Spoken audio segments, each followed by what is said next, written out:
Welcome to our quick tutorial on adding a liquid density calculator to your product in Harvest Profit. A common question is, how do I purchase my fertilizer in tons but apply it in gallons in Harvest Profit?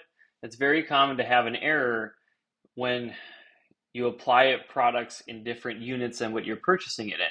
So a solution to this is adding this liquid density amount.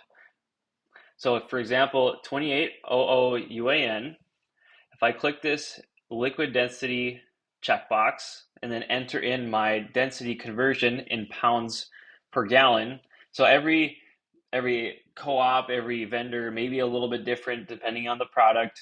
But for in this case, my conversion rate is 10.67 pounds per gallon, and I'm purchasing it in $400 per ton. If I click save, this will now allow me to apply this product in gallons. If you have any questions on this, please contact support@harvestprofit.com. Another way to get a hold of us is clicking on the help button down at the bottom. Click on the ask tab, and you can send an email to us directly from there.